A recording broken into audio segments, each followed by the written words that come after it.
Ողջույն հարգելի քաղաքացիներ, եթերում հարցնում է քաղաքացին հաղորդաշարի 6-րդ թողարկումն է, որը նվիրված է տնտեսության, զբոսաշրջության, արդյունաբերության, գյուղատնտեսության, ձեռներեցության եւ հարակից այլ ոլորտներին։ Այս ձևաչափը հնարավորություն է տալիս մեր քաղաքացիներին ուղիղ կապ հաստատել կառավարության անդամների եւ ազգային ժողովի падգամավորների հետ, տեսահարցումներ ուղղելով նրանց։ Մինչեւ հոկտեմբերի 19-ը քաղաքացիները հնարավորություն են ունեցել տեսաձայնագրել իրենց հարցերը, որոնց այսօր կպատասխանեն էկոնոմիկայի նախարար Գևորգ Պապոյանը, ազգային ժողովի տնտեսական հարցերի մշտական հանձնաժողովի նախագահի տեղակալ Բաբկեն Թունյանը եւ նույն հանձնաժողովի անդամ Սերգեյ Բագրատյանը։ Մինչ հարցերին անցնելը պարոն Պապոյան կխնդրեմ ոլորտային որոշ արձանագրումներ ներկայացնել։ Շնորհակալություն։ Մենք այս տարի նույնպես բավականին բարձր տնտեսական աճ ունենք եւ գյուղատնտեսության ոլորտում եւ տնտեսության մյուս ոլորտներում արձանագրվում է բավականին դինամիկ զարգացումներ, հատկապես ուզում եմ կարևորել, որ ազգային վիճակագրական ծառայությունը, երբ որ ամփոփում էր կիսամյակային աճերը, մենք տեսանք, որ երկրորդ կիսամյակում առաջին կիսամյակի համեմատ էական արագացում ունենք տնտեսական աճի եւ իհարկե երրորդ կիսամյակը դեռ չի ամփոփվել, բայց նաև երրորդ կիսամյակի այն ամիսներին, երբ որ հրապարակվել է տնտեսական ակտիվության ցուցանիշը, մենք տեսնում ենք, որ ունենք բարձր տնտեսական ակտիվության ցուցանիշ, ինչը շատ կարևոր է։ Միևնույն ժամանակ, օրինակ, մի շարք ոլորտներում արդեն իսկ ակնհայտ են դրական զարգացումներ, մասնավորապես գյուղատնտեսության ոլորտում այս տարի բարեբեր տարի էր, հատկապես բուսաբուծության մասով, եւ մենք տեսնում ենք էական դրական զարգացումներ, մեկ օրինակ բերեմ, այս տարի խաղողի մթերումները նախորդ տարվա նկատմամբ արդեն իսկ 25% եւ ավելի աճ ունենք, ինչը վերաբերվում է տասնյակ հազարավոր մարդկանց, զբոսաշրջության ոլորտում, եթե տարին սկսել էինք ոչ այնքան հաջող, ապա երկրորդ կիսամյակը տարվա արդեն գրեթե բոլոր ամիսներին ունենք դրական զարգացումներ նախորդ ուրեմն ամսվա նույն ժամանակվա հատվածի համար, ինչը նույնպես կարևոր է, արդյունաբերությունը նույնպես ըստ էության հատկապես մշակող արդյունաբերությունը վերջին ամիսներին էլի դրական զարգացումներ ունի, բացարձակ թվերով իհարկե անկում կա, բայց այդ անկումը որևէ բացական ազդեցություն չունի մեր երկրի սոցիալ-տնտեսական կյանքի վրա, որովհետև անցած տարի ոսկու պարզ փոխադրում եւ շատ պարզունակ մշակում է տեղի ունեցել, իսկ գիտենք ոսկին արժեքով մեծ է, սակայն այն արդյունքը, որը ստացվում էր այդ պրոցեսի արդյունքում, դա ձգտում էր զրոյին եւ հանրային բարիք որևէ կերպ չէր ստեղծում, դա է պատճառը, որ այդ կրճատման արդյունքում որևէ բացական փոփոխություն մեր հանրության կյանքում տեղի չի ունեցել, ինչպես դրա լինելու պարագայում, եւ իհարկե մենք շարունակում ենք ակտիվորեն քայլեր ձեռնարկել մեր տնտեսության դիվերսիֆիկացիայի համար, մասնավորապես մեր թիրախում են շարունակում մնալ չինական, մերձավոր արևելքի, արևմտաեվրոպական եւ ամերիկյան շուկաները եւ օրինակ արևմտաեվրոպական շուկաներում մեր ապրանքների մշակող արդյունաբերության ապրանքների հասանելիության ավելացման նպատակով գիտեք նոր նախաձեռնություն ունենք, որից ակտիվորեն օգտվում են մեր բիզնեսները, մասնավորապես երբ որ իրենք պատրաստի արտադրանք են արտահանում Եվրոպական միություն եւ բազմաթիվ մի շարք այլ շուկաներ, մենք իրենց մաքսատուրքի փոխհատուցում ենք տրամադրում, շարունակում ենք ակտիվորեն աշխատել մեր տնտեսության արտադրողականության բարձրացման վրա եւ արդեն իսկ մոտենում ենք $12 մարտ ժամ հնա շեմին, ինչը շատ կարևոր է եւ ես կարծում եմ, որ այս տարվա ցուցանիշներով նաեւ $9,000 մեկ մարդու հաշվով հնայի շեմը պետք է հաղթահարենք, պետք է անցնենք եւ կարևոր արձանագրում եւ կարևոր ցուցանիշ կլինի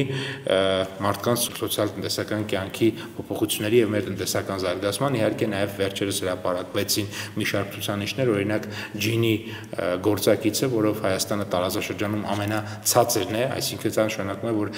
եկամուտները ամենահավասարաչափն են տարածաշրջանում բաժանվում Հայաստանում, այսինքն ինչքան ցածր է ցուցանիշը, դա նշանակում է, որ այնքան մի խումբ մարդկանց ձեռքում չի կուտակվում այդ ուրեմն հանրային արդյունքը, այլ հնարավորինս շատ մարդկանց մեջ է բաշխվում, եւ Հայաստանը առաջին անգամ իր պատմության մեջ գլոբալ ինովացիոն ինդեքսում 60-րդ տեղից ներքևում է հայտնվել, ինչը նույնպես կարևոր ցուցանիշ է, այսինքն առաջին անգամ մեր պետությունը հայտնվեց 60 ուրեմն այն երկրներից շարքում, որտեղ նորարարությունները, ինովացիան, գիտությունը, դրանք, այսպես ասած, այդ ցուցանիշներով մենք բավականին առաջադիմել ենք եւ սա նույնպես այդ ամենի արտացոլումն էր։ Շնորհակալություն պարոն Պապոյան, այժմ կարող եք անցնել հարցերին։ Բարև ձեզ, հարգելի Գևորգ Պապոյան եւ Թունյան։ Իմ անունը Խաչիկ Ավետիսի Պետրոսյանն է։ Հարցս ու առաջարկս հետեւյալն է։ Ես այսօրվա դրությամբ հանդիսանում եմ կազմակերպության փոխտնօրեն, որը զբաղվում է ներմուծմամբ, եւ ցանկություն ունեմ զբաղվելու գյուղատնտեսությամբ, պետական ծրագրերի աջակցությամբ։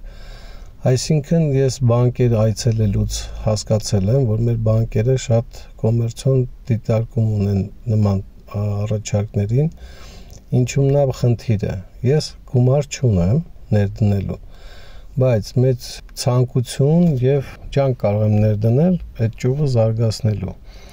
Այն է, որ հողատարածքը, որը որ պահանջվելու է, գնի բանկը, որը որ կգրավադրվի բանկում, այնուհետև կառույցը, ենթակառուցվածքները, գցենք թե ջերմատնային տնտեսության նախատեսված կամ խելացի գոմի նախատեսված սարքավորումները կրկին վարկավորի բանկը, որը որ կրկին կգրավադրվի բանկում եւ ծավալվի համապատասխան գործունեությունը։ Դրա հետ միասին բանկերը կարող են ունենալ իրենց տնտեսական վերլուծական բաժինները, որոնք որ կդիտարկեն եւ կքննարկեն տվյալ բիզնես առաջարկները, ինչի արդյունքում կարող են նաև ստուգել տվյալ անձի վարկային պատմությունը, վերլուծեն եւ հասկանան այդ տվյալ անձը հնարավորություն ունի այդ ճյուղը զարգացնելու կամ այդ գործունեությունը ծավալելու, որի արդյունքում որ կարա նաև գյուղատնտեսությունը ավելի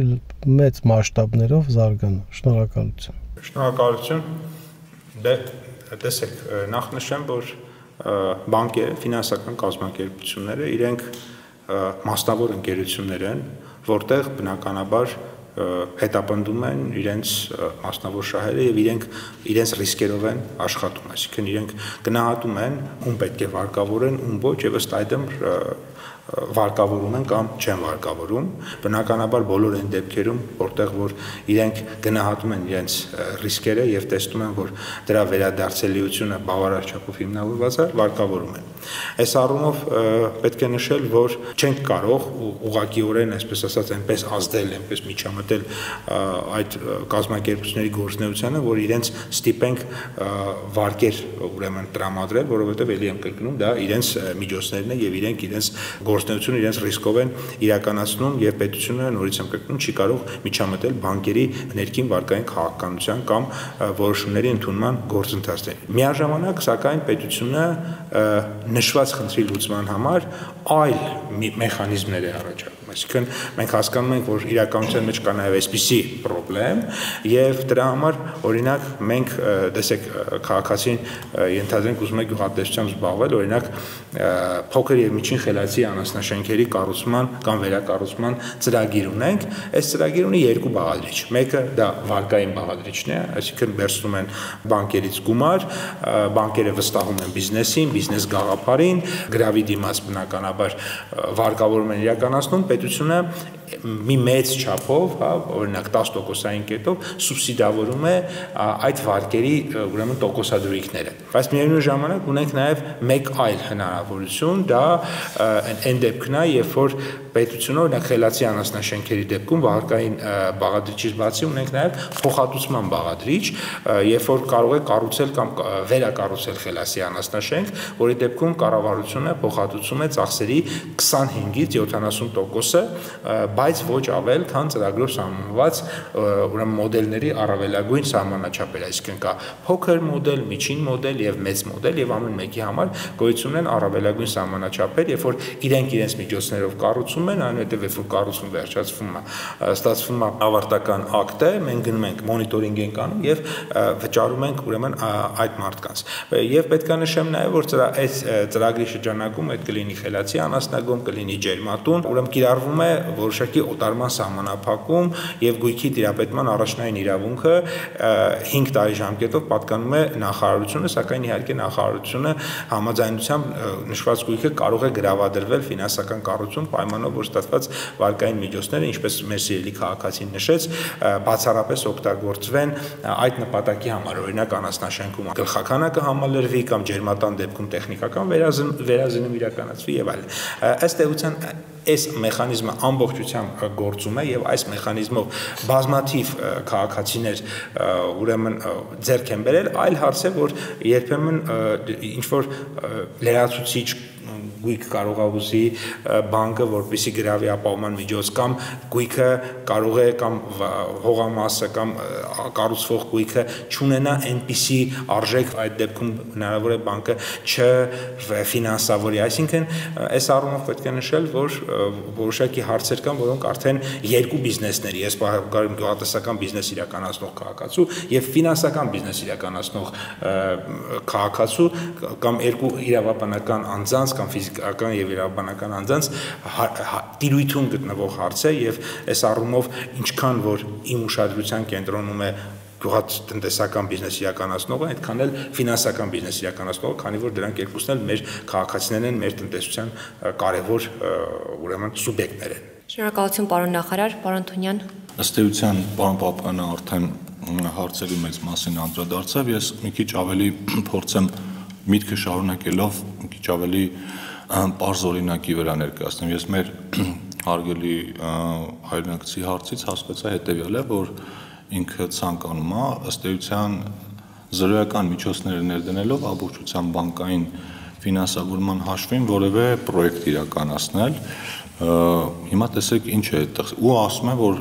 այդ հողը որը պիտի գնվի ենթադրենք բանկը վերցնում է որպես գրավ հիմա մենք բարձ օրինակով ասենք ենթադրենք քաղաքացին ձեռք է բերում 10 միլիոն դրամ արժողությամբ հող եւ պատրաստում է այնտեղ կատարել 10 միլիոն դրամի ներդրում հիմա ինքը ակնկալում է բանկից ունենալ 20 միլիոն դրամի վարկավորում քանի որ ինչպես հասկացա սեփական միջոցներ չի ուզում ներդնի կամ չունի 20 միլիոն դրամ վարկավորելու դիմաց բանկը պիտի համապատասխան գրավ ունենա, իսկ այդ հողը եթե ինքը վերցնի ամբողջությամբ գրավադրի, դրա լիկվիդային արժեքը լինելու է 6-7 միլիոն դրամ, այսինքն ստացվում է մենք ակնկալում ենք, որպեսզի բանկը քաղաքացուն կամ տնտեսվարողին 20 միլիոն դրամի վարկ տրամադրի, փաստացի 7 միլիոնանոց գրավի դիմաց։ Սա կարող է բանկեր լինեն, որ դրան համաձայն են, բայց բանկերը իրենք էլ ունեն որոշակի նորմատիվներ ու չեն կարող իրենց ֆինանսական կայունությունը վտանգել, որովհետև հակառակ դեպքում մեր ավանդատուների խնդիրները ի հայտ կգան ու այդտեղ ավելի լուրջ խնդիրներ կստեղծվեն։ Իհարկե կա գլոբալ խնդիր, որպեսզի մեր բանկերը մի քիչ ավելի պրո-բիզնես մոտեցում ցուցաբերեն եւ որոշ դեպքերում մի քիչ ավելի ռիսկ վերցնեն իրենց վրա համատեղ կիսելով այդ բիզնեսի հաջողության հեռանկարը, բայց այստեղ ավելի շատ կառավարության դերը պարոն Պապյանը ասաց աջակցության ծրագրերի մեջ է, քան որ ֆինանսական ոլորտը ինքը պիտի իր նորմատիվներով ու իր ռիսկերի կառավարման համակարգով աշխատի, թե չէ մենք այնպիսի խնդիրներ կստեղծենք, որ ֆինանսական համակարգը կարող է շատ լուրջ սնանկացման ռիսկի առաջ կանգնել։ Շնորհակալություն, անցնենք հաջորդ հարցին։ Բարև ձեզ, ես Արուհի Կիրակոսյանն եմ։ Հարցս հետևյալն է. Ինչ եք կարծում էկոնոմիկայի նախարարության կողմից գյուղացու, գյուղին տրվող սուբվենցիոն ծրագրերից ինչքանով են կարողանում հասարակ սովորական գյուղացիները օգտվել։ Հարցը իմ մոտ առաջացել է, քանի որ հաշվետվությունները նայելիս տեսնում ենք, որ հիմնականում այս ծրագրերից կարողանում են օգտվել այսպես կոչված խոշոր օղատերերը, վարչական շրջանների ղեկավարները կամ նրանց հետ այսպես կոչված փոխկապակցված անձինք եւ սովորական գյուղացիների ներգրավվածությունը ցավոք սրտի այդքան էլ մեծ չէ։ Եվ ինչ կարելի անել, ինչ ծրագրեր իրականացնել, որ սովորական հասարակ գյուղացիները կարողանան իրազեկված լինել այս ծրագրերի մասին և համապատասխանաբար օգտվել նրանցից։ Շնորհակալ եմ պատասխանելու համար։ Շնորհակալ եմ հարցի համար, հարգելի Զարուհի, իրականում ես հիմա փաստերով կապացուցեմ, որ բոլորն են կարողանում օգտվել։ Եվ այո, կան ծրագրեր, որոնցից օգտվելու դեպքում նպատակահարմար է խոշոր ներդրումներ, կան ծրագրեր, որոնցից օգտվելու դեպքում նպատակահարմար է մեծ հողատարածքներ, բայց բազմաթիվ ծրագրեր էլ կան, որոնց համար շատ գումար պետք չի եւ հազարավոր, տասնյակ հազարավոր Հայաստանի Հանրապետության գյուղաբնակ քաղաքացիներ օգտվում են մեր ծրագրերից։ Հիմա հերթով գնանք։ Օրինակ, գյուղատնտեսական տեխնիկայի լիզինգի ծրագիրը, որի դեպքում հենց ձեռք բերվող տեխնիկան հանդիսանում է լիզինգի առարկա, գրավի անհրաժեշտություն չկա, ընդամենը անհրաժեշտ է 20% կանխավճար եւ կառավարությունը սուբսիդավորում է ձեր վարկի 12%-ային կետը։ Եվ շատ հաճախ մենք տեսնում ենք, որ վարկի տոկոսադրույքը ամբողջությամբ մենք սուբսիդավորում ենք։ Օրինակ, կան տրակտորներ, 6 միլիոն դրամ, 7, 8, 9, 10, 11 միլիոն դրամանոց տրակտորներ։ Գյուղացին կարող է, օրինակ, ենթադրենք 10 միլիոնանոց տրակտորի դեպքում 2 միլիոն դրամ կանխավճար տա,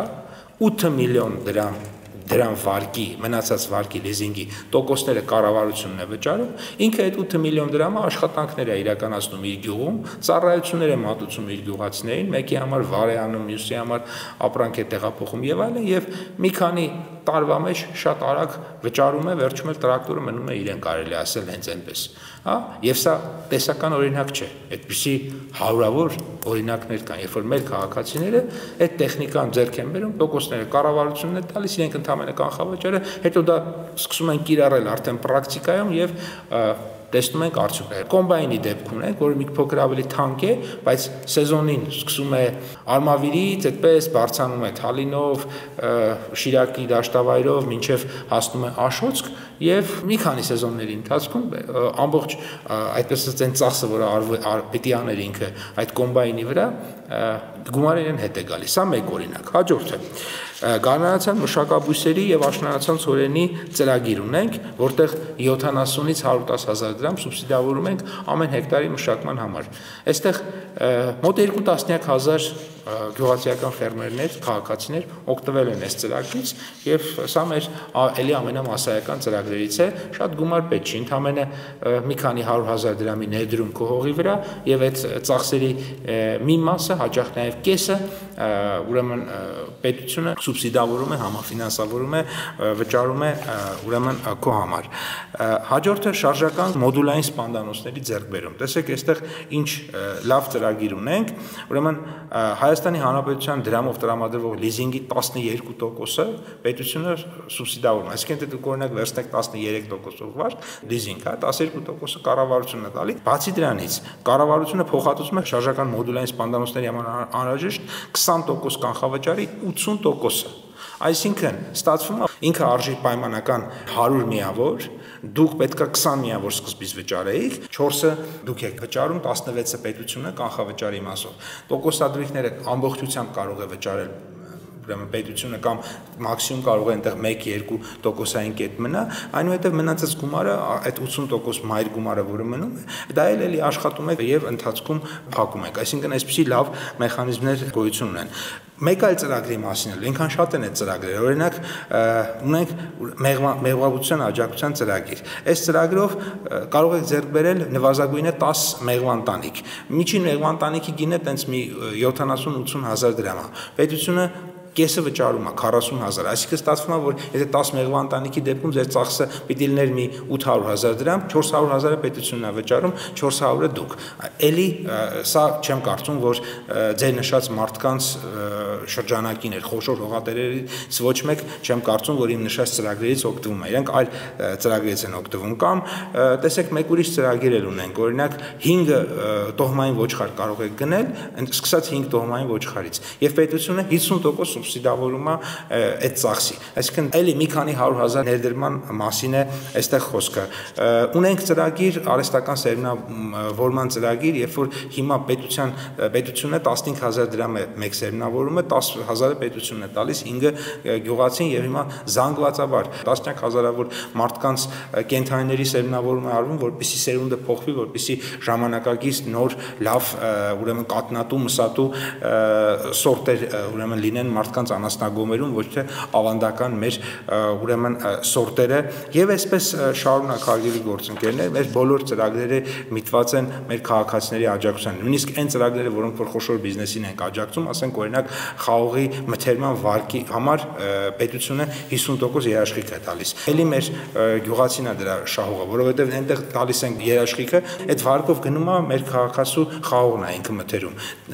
եւ այսպես շարունակ։ Շնորհակալություն պարոն Պապոյան, հարգելի գործընկերներ, ունեք ավելացնելու որևէ բան։ Կարծում եմ, որ գյուղացիների հետ կապված խնդիրները առավել շատ վերաբերում են իրենց վճարունակությանը։ Ինչի պարզ գյուղացիները չեն կարողանում օգտվել այս ծրագրերից, որովհետև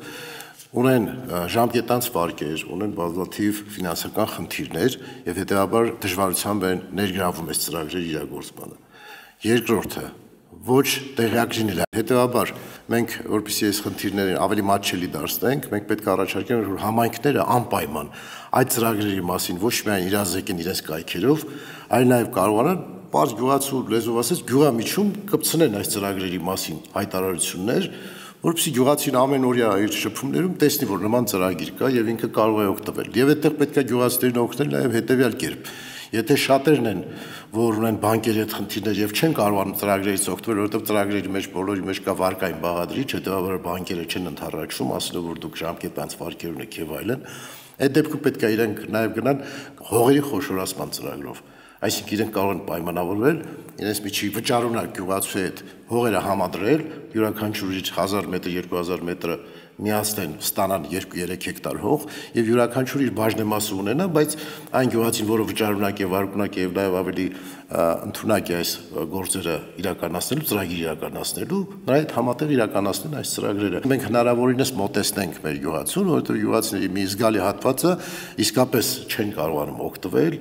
չիմացության արդյունքում, տեղյակ չլինելու արդյունքում, նաեւ չունենալով կրթական մակարդակ, որ անհրաժեշտ է համակարգչային հնարավորություններից օգտվել։ Այս իմաստով մենք կարող ենք լրացուցիչ գործիքակազմ օգտագործել եւ օգնել, որ ավելի ընդլայնվի ծրագրի իրականացման ձևաչափը եւ ավելի շատ մեր գյուղացիների մեծաթիվ մասնակցություն ունենանք մեր ծրագրերին։ Շնորհակալություն։ Շնորհակալություն պարոն Բագրատյան։ Լսենք մեր հաջորդ հարցը։ Բարև ձեզ հարգելի գործընկերներ, շնորհակալ եմ հնարավորության համար։ Ես Արտուր Կիրակոսյանն եմ, New Kingdom ՍՊ-ի հիմնադիրը եւ տնօրենը։ Մեր ընկերությունը զբաղվում է անգլերեն լեզվի դասընթացների մատուցմամբ, այսպես ասած լեզվի ուսուցման կենտրոն ենք։ Նախ կցանկանամ ներկայացնեմ ոլորտի խնդիրը եւ ապա կուղեմ հարցս։ Լեզուների ուսուցման ոլորտի ներկայացուցիչները աշխատում են կամ միկրոձեռնարկատիրության համակարգով, կամ շրջանառության համակարգով, եւ մեր վերլուծությունները ցույց են տալիս եւ ուսումնասիրությունները, որ ոչ մի կազմակերպություն չի համարձակվում հատել 115 միլիոն դրամի շեմը եւ գործել ավելացված արժեքի եւ շահութահարքի դաշտում, քանի որ դա կհանգեցնի մոտավորապես 25% գնաճի։ Տնտեսական ակտիվությունը Հայաստանի հիմա այնպիսին է, որ կա աճի ռեալ հնարավորություն, բայց որ կազմակերպությունը առաջինը մուտք գործի ավելացված արժեքի եւ շահութահարքի դաշտ, նա պարզապես չի դիմանա անհավասար մրցակցությանը։ Հարցս հետեւյալն է. արդյոք հնարավոր է լեզվական փոփոխություն լեզվի ուսուցման կենտրոնների համար, որպեսզի կարողանանք բնականon աճ ունենալ, քանի որ այսպես թե այնպես ավելացված արժեքի համակարգով եւ շահութահարքով լեզվի ուսուցման կենտրոնները չեն աշխատում։ Առաջարկում եմ կամ պարզապես հանել 115 միլիոն դրամի շեմ այս ոլորտի համար, կամ հնարավորություն տալ գործել 0% ավելացված արժեքի հարկով եւ 20% շահութահարքով։ Առաջարկող փոփոխությունը պետբյուջեի համար չի լինի ծանրություն, հակառակը կապահովի լրացուցիչ մուտքեր։ Նորից կրկին անգամ շնորհակալ եմ հնարավորության համար։ Շատ լավ, շնորհակալություն հարցի համար։ Ես լրիվ հասկանում եմ մեր հայրենակցի մտահոգությունը, առավելևս որ այս տիպի խնդիրներ մենք երկար ժամանակ է քննարկում ենք ու Այս քննարկումներն ու այս հարցադրումները միշտ եղել են, երբ մենք որոշ փոփոխություններ ենք կատարում շրջանառության հարկի դրույքաչափի փոփոխության ժամանակ, անգամ կհիշեք, որ կար առաջարկ, որպեսզի մենք ընդհանրապես բոլոր մասնագիտական ծառայությունները շրջանառության հարկի ռեժիմից տանենք ավելացված արժեքի հարկի դաշտ։ Այդ դեպքում մեր քաղաքացու ասած այդ անհավասարությունը չէր լինի, որովհետև բոլորը կաշխատեն նույն հարկային դաշտում, բայց տեղի կունենար հարկային բեռի որոշակի ավելացում։ Դրա համար մենք ձեռնպահ մնացինք այդ փոփոխություններից։ Հիմա ինչ վերաբերում է առաջարկին, ոլորտային սահմանափակումներ կամ ոլորտային արտոնություններ սահմանելու գաղափարը ամենալավ գաղափարը չի, որովհետև եթե մենք օրինակ լեզվի ուսուցման կենտրոնների համար նման բան սահմանենք, հաջորդիվ կգան այլ ոլորտներ ու ոչ պակաս համոզիչ փաստարկներով կհիմնավորեն, որ իրենց դեպքում նույնպես այդ խնդիրը գոյություն ունի։ Ավելի լայն է խնդիրը, բոլոր այն ոլորտները, որտեղ որ ըստ էության հումք գրեթե չի ծախսում եւ հիմնական ծախսը աշխատավարձն է, իրենք ավելացված արժեքի հարկը հաշվանցելու տեղ չունեն եւ իրենց համար փաստացի տեղի ունենում հարկային բեռի ավելացում։ Սրա երկարաժամկետ ու ֆունդամենտալ լուծումը հարկային օրենսգրքի մեջ մենք քննարկում ենք եւ հնարավոր է մենք ունենանք որոշ ոլորտների համար տարբերակված ավելացված արժեքի հարկի դրույքաչափ եւ որ ավելի հավանական է ունենանք մեկ միասնական հարկային ռեժիմ բոլոր տնտեսվարողների համար, որովհետև եթե դու ունես մի կողմից միկրոբիզնեսի ռեժիմ, մի կողմից շրջանառության հարկի, մի կողմից ավելացված արժեքի հարկի ռեժիմ, այդ առումով միշտ առաջանում է խնդիր եւ անհավասարություն իրենց աշխատելու պայմանների մեջ, որովհետև ստացվում է մի ոլորտի աշխատողը, որը շրջարկով աշխատող է, իր համար հարկային բեռը շատ ավելի ցածր է լինում, քան ավելացված արժեքի հարկի դաշտում աշխատողների համար։ Այս խնդրով կառավարությունը ակտիվ զբաղվում է, մենք հայտարարել ենք, որ ունենալու ենք հարկային օրենսգրքի լուրջ փոփոխություններ ու այս հարցերը ուշադրության կենտրոնում են եւ ուզում եմ ասել, որ այս հարցի մեջ ամեն դեպքում մի ուրախալի կետ կար, որ ընկերությունները աճելու պոտենցիալ ունեն, այսինքն պահանջարկը կա, ծառայությունները կան, ուզում եմ նշել նաև, որ սոցիալական կրեդիտների համակարգը նաև նպաստել է այս ոլորտի աճին, այսինքն պետությունը երբ լրացուցիչ գումար է հետ վերադարձնում եկամտային հարկից, այս կոնկրետ հարկային անհավասարության կամ խնդրի լուծումը կարծում եմ մենք մինչև տարեվերջ ավելի հստակ տեսլականով կներկայանանք։ Շնորհակալություն, ունեք ավելացնելու բան։ Ես ճիշտ ասած մեր գործընկերոջ բարձրացած հարցի մասին մի քիչ կարծում եմ, որ մոտեցումը իր սուբյեկտիվ է, որովհետև տեսեք, ընկերը նշեց, որ մինչև 115 միլիոնի դեպքում, շրջհարկի դեպքում, այսինքն իրենք հավասար մրցակցության դաշտում են, ճիշտ է ասում։ Իսկ եթե մինչև 115 միլիոն դուք հավասար մրցակցել եք եւ դրանից հետո դուք լրացուցիչ ծառայության մատուցելու հնարավորություն ունեք, այսինքն կարող է դա դառնալ 150 միլիոն, 200 միլիոն, այդ դեպքում որևէ խնդիր չկա, որ դուք այլևս ծառայությունը էժանացնեք եւ 20% ռեժիմի ժամանակ պահպանեք այն գումարը, որով ծառայությունը մատուցում եք։ Այսինքն եթե անգլերեն լեզվի ուսուցումը պայմանական եմ ասում, ամիսը 10,000 դրամով եք անում, դրա մեջ մինչև 10% շրջարկ եք վճարում։ Այսինքն 1000 դրամ դուք վճարում եք շրջարկ։ Եթե անցնում եք արդեն 115 միլիոնի շեմը եւ պետք է այդ դեպքում այս 10,000-ին գումարեք 20%, այսինքն 12,000 դրամով մատուցեք ծառայությունը, պետք չի ավելացնել, մնալ մրցակցային, այլ նույն 10,000 դրամի 20%-ը ներառել։ Այսինքն ծառայության գումարը մի քիչ ավելի քիչ վաստակել, բայց ավելի մեծ շրջանառություն ունենալ եւ մնալ մրցակցության դաշտում։ Այսինքն կարծում եմ այստեղ բիզնես կառավարման որոշակի խնդիրներ կա, որ պետք է մեր գործընկերը ուսումնասիրի միջազգային փորձը, այդ դեպքում ինքը կարող է եւ նաեւ ավելացված արժեքի դաշտում դառնալ մրցակցային։ Այնպես որ մի արժեք չի, որ 115 միլիոնից ավել պետք չի աշխատել, կարող են աշխատել ավելի շատ հարկ վճարելով, բայց ավելի մեծ քանակի, մեծ թվով ծառայություն մատուցելով իրենց շահույթը ապահովել այնքան ինչքան անհրաժեշտ է։ Շնորհակալություն։ Շնորհակալություն, անցնենք մեր հաջորդ հարցին։ Ողջույն ձեզ, ես Մայր Իսրայելյանն եմ, Արցախից, զբաղվում եմ բիզնես գործունեությամբ Հայաստանի Հանրապետությունում։ Ուզում եմ հասկանալ, էկոնոմիկայի նախարարությունը որևէ գործիքներ մշակում է եւ մշակելու է արդյոք ուղղված հենց հատկապես Արցախից տեղահանված մեր հայրենակիցների համար բիզնեսով զբաղվող։ Խոսքը փոքր, գերփոքր, ինչու՞ չէ նաև միջին բիզնեսների համար է, որոնք ունեն համապատասխան հնարավորություններ մրցակցելու տեղական շուկայում, այսինքն անգամ տարրական բնակարան չունեն, որպեսզի գրավադրեն եւ տարբեր ճգնաժամային իրավիճակներում կարողանան ֆինանսական միջոցներ ներդնել։ Չկան բանկային արտոնություններ, արդեն մոտենում եմ որպես տարերային աղետի, պատերազմի ենթարկված հանրության, որոնք ունեն մշտապես օժանդակության կարիք մինչև ոտքի կանգնեն։ Բոլոր մնացած հանգամանքները, որոնք լուծում են պահանջում եւ լուծվելու են, անքակտելիորեն բաղկացած են եւ կազմված են աշխատանքից։ Դրա համար ես խնդրում եմ եւ ցանկանում եմ հետաքրքրվել, արդյոք գործիքակազմ մշակվում է Արցախից տեղահանված բիզնեսմենների համար։ Ղարաբաղից տեղահանված բոլոր մարդիկ որևէ տարբերակման չեն ենթարկվում մեր քաղաքացիների հետ, մեր ծրագրերի մասով, այսինքն այն առավելությունները, այն արտոնությունները, որոնք որ մենք տրամադրում ենք Հայաստանի Հանրապետության քաղաքացիներին, ամբողջությամբ տրամադրում ենք Ղարաբաղից եկած մեր հայրենակիցներին եւ նրանք նույնպես ամբողջությամբ կարող են օգտվել այս ծրագրերից։ Օրինակ, ես նշեցի նախորդ հարցերի դեպքում մեղվաբուծության մասին, շարժական սպանդանոցի մասին, նշեցի բուսաբուծության ոլորտում մինչև 50% ծախսերի փոխհատուցման ծրագրի մասին, նշեցի ագրոպարենային համակարգի լիզինգի մասին տրակտորների օրինակը բերելով,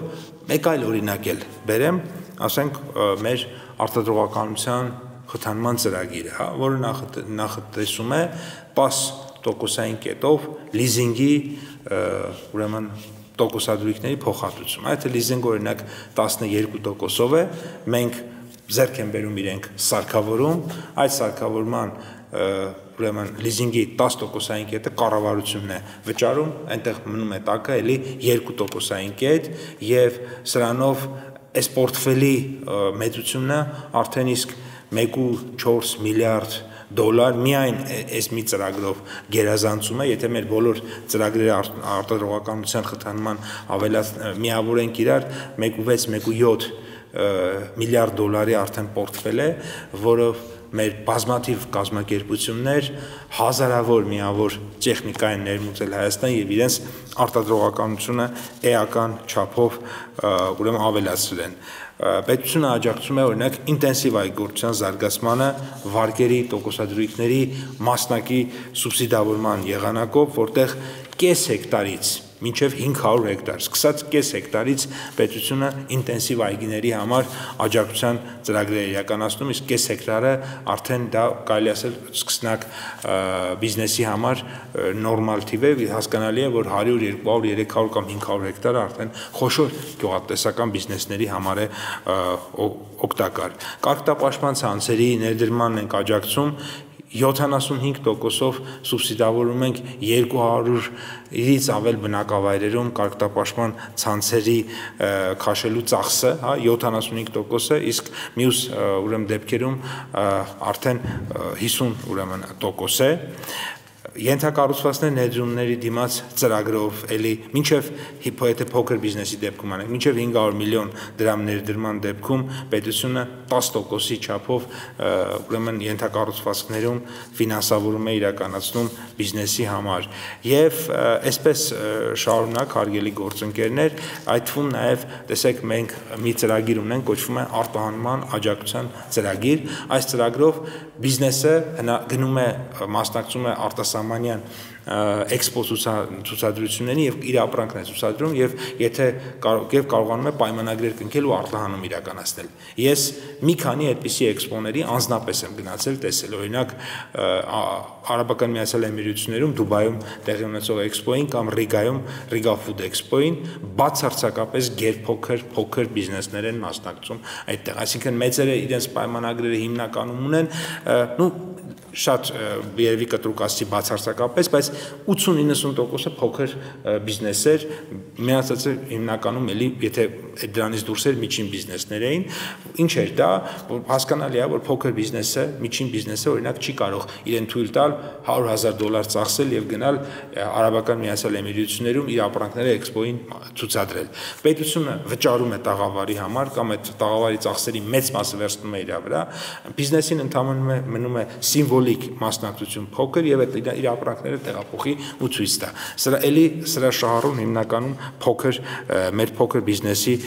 ներկայացուցիչ ընկերություններն են կամ ինչա պետք, որպեսզի ապրանքները արտադրել եւ արտահանել, հա, սերտիֆիկատ է պետք, որպեսզի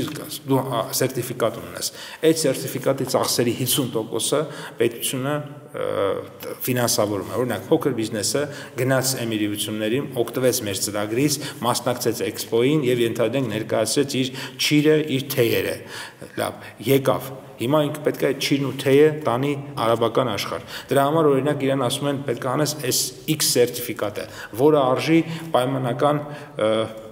1.5 միլիոն դրամ։ Մեծ գումար է։ Պետությունը 750,000-ը այդ 1.5 միլիոնի տալիս է։ 750,000-ն էլ բիզնեսն է վճարում։ Այսինքն, այսպես բազմաթիվ գործիքներով աջակցում ենք, որպեսզի մեր փոքր բիզնեսը, մեր միջին բիզնեսը կարողանա իր արտադրողականությունը ավելացնի, կարողանա մուտք գործել արտաքին շուկաներ, կարողանա ապրանքներ արտահանել եւ դրա միջոցով կարողանա բնականաբար իր նորմալ տնտեսական գործունեությունը իրականացնել։ Թերևս այսքանը այս հարցի վերաբերյալ։ Պարոն Բագրատյան, Զրույց սկսող մեր հայրենակցին կցանկանամ հետևյալ խորհուրդ տալ, ծրագիր ներկայացնել։ Ամենաբարդը այսօր նոր մտքերն են աշխարհում, նոր մտքերը ֆինանսավորվում են։ Այդ ծրագիրը, եթե ինքը իսկապես արդյունավետ է եւ դուք կարող եք ապացուցել, վստահաբար ֆինանսավորում կլինի։ Եթե դուք ուզում եք արտադրել այս բաժակը, պետք է հաշվել, թե այս բաժակի նախագիծ, նախահաշիվը ինչպիսի տեսք ունենա, ինչքան գումար է անհրաժեշտ այս հումքը գնելու համար, այս ինչ սարքավորում պետք է ունենաք, որպեսզի այս արտադրությունը կազմակերպեք, ինչքան աշխատուժ է պետք եւ ինչքան ժամանակ է պետք շուկայում տեղ ունենալու համար։ Այսինքն, երբ որ դուք բաժակ եք արտադրում, պետք է հասկանաք, դուք մրցակցել կարող եք արդեն շուկայում գոյություն ունեցող բաժակների հետ, չէ՞ որ բաժակ բոլորս գնում ենք։ Ձեր բաժակը կարող են գնել, եթե ավելի որակյալ է եւ ավելի էժան։ Հետևաբար, որևէ բան արտադրելու համար դուք պետք է ունենաս այդ նախագիծը եւ նախահաշիվը։ Երբ որ դա դուք կունենաք, նույնիսկ եթե բանկը չի ֆինանսավորի, ձեզ վստահեցնում են, որ բազմաթիվ ֆինանսավորողներ կլինեն, որովհետեւ այսօր ողջ աշխարհը նոր գաղափարներ, նոր ծրագրեր է փնտրում։ Բայց եթե դա նորություն է շուկայում, դուք ընդհանրապես չեք ուզում որևէ ծառայություն անել, որը անում են այս պահին բոլորը, այսինքն դուք ուզում եք զբաղվել կոշկակարությամբ, որը մրցակցային է, եւ դուք պետք է ապացուցեք, որ դուք կարող եք դա ավելի որակով անել, այդ ծառայությունը մատուցել, եւ ընդհանրապես ձեզ անհրաժեշտ է որևէ տեղ ունենալ, որպեսզի այդ ծառայությունը մատուցես։ Երբ որ կապացուցես, որ այո, ըստ քո որակական եւ փորձառության շրջանակներում դու ի վիճակի ես ավելի լավ ծառայություն մատուցել, վստահաբար ասում եմ, որ ֆինանսավորում կլինի, եթե բանկերը չլինեն, ֆինանսական բազմաթիվ կազմակերպություններ կան։ Եվ այսօր բոլորս գիտենք, որ համացանցով կարող ես ցանկացած նախագիծ ներկայացնել եւ ներգրավել բազմաթիվ ներդրողների, որովհետեւ այս պահին աշխարհում անսահման գումարներ կան, որոնք ներդրման հնարավորության տեղ են փնտրում։ Եվ եթե լինեն ճիշտ ծրագրեր, վստահ եղեք, որ ներդրումներ միշտ կլինեն։ Շնորհակալություն։ Շնորհակալություն, մեր հաջորդ հարցը լսենք։ Բարև ձեզ, ես Լուսինե Հովանեսյանն եմ, ապրում եմ Երևանում եւ ցանկանում եմ հարցս ուղղել Հայաստանի Հանրապետության էկոնոմիկայի նախարար Գևորգ Պապոյանին։ Պարոն Պապոյան, եթե ես չեմ սխալվում, սեպտեմբերին հայկական 11 ընկերություն առաջին անգամ ներկայացված է եղել Texport Apparel Sourcing Paris Եվրոպայի խոշորագույն տեքստիլի եւ հագուստի մատակարարման ցուցահանդեսին եւ Հայաստանի տաղավարն արժանացել է ցուցահանդեսի լավագույն տաղավար մրցանակին։ Ինչ եք կարծում, մեր տեքստիլ ոլորտի ներկայացուցիչները եւ հայ դիզայներները երբևէ հնարավորություն կունենան մեկ հարթակում հանդես գալ աշխարհում հայտնի բրենդների հետ եւ արդյոք կառավարությունը ունի որևէ գործիքակազմ տեքստիլի եւ նորաձևության ոլորտի ներկայացուցիչներին աջակցելու եւ խրախուսելու համար։ Շնորհակալություն։ Շնորհակալ եմ հարցի համար։ Տեղեկատվությունը, որը տիրապետում էր մեր հարգելի քաղաքացին, ամբողջությամբ ճիշտ է, մենք մասնակցել ենք այդ միջոցառմանը, մեր տաղավարը լավագույնն է ճանաչվել եւ մեր տաղավարի կողքին բոլոր խոշոր արտադրողները ըստ էության այդտեղ էին եւ մենք ըստ էության արդեն իսկ կարող ենք պնդել, որ զանգվածային արտադրությունից եւ այսպես ասած արտադրություն, որը սպասարկում է տարբեր բրենդներից, նաև անցում են կատարում մեր սեփական բրենդների ստեղծմանը եւ կառուցմանը, եւ այս առումով ուզում եմ նշել, որ կառավարությունը բավականին մեծ աջակցություն է տրամադրում ոլորտին։ Տեսեք, ամբողջ տեքստիլի ոլորտը նկարագրենք, հա, մենք չունենք օրինակ բամբակ կամ բուրդ, մեր երկիրը այդ հումքը չունի, դա պիտի ներմուծենք։ Երբ որ ներմուծում են այդ ապրանքները, մենք այդ ներմուծման ժամանակ վարկերի տոկոսադրույքները սուբսիդավորում ենք, այսինքն հումքը դարձնում ենք ավելի հասանելի մեր արտադրողներին։ Երբ որ այդ ապրանքը գալիս է հասնում է Հայաստանի սահմանին, մենք մաքսատուրքից ազատում ենք իրեն, այնուհետև երբ որ ինչ է պետք, մաքսատուրքից ազատված վարկով ձեռք բերված տոկոսները սուբսիդավորվող հումքը եկավ Հայաստան։ Պետք է այդ հումքը վերամշակենք, որպեսզի ինքը դառնա թել, մանրաթել, ուրեմն կտոր եւ հագուստ, չէ՞։ Դրա համար պետք է սարքավորում։ Սարքավորման համար արդեն ասացի, լիզինգի տոկոսներով վճարում ենք մեծ մասը եւ ստացվում է, որ սարքավորումն էլ է շատ ուրեմն մատչելի իրենց համար։ Հետո պետք են աշխատողներ, որոնք որ դա անեն։ Այդ աշխատողները, եթե ոլորտից չեն, մենք եւ նոր են եկել ոլորտ, մենք այդ աշխատողների եկամտային հարկը վճարում ենք, հա, եթե իրենք 1 տարի աշխատում են ուրեմն նշված ոլորտում։ Հետո այդ ապրանքը պետքա արտահանել այլ երկրներ։ Արդեն այս մեր էքսպոյի օրինակով գնում են Գերմանիայում, Էմիրություններում, Չինաստանում եւ այլնում ներկայանում են, պայմանագրեր են կնքում եւ պետության ֆինանսավորման բասա տեղի ունենում, որից հետո ինչ է պետք լինելու, որպեսզի իրենք այդ ապրանքները մրցունակ գին կարողանան տան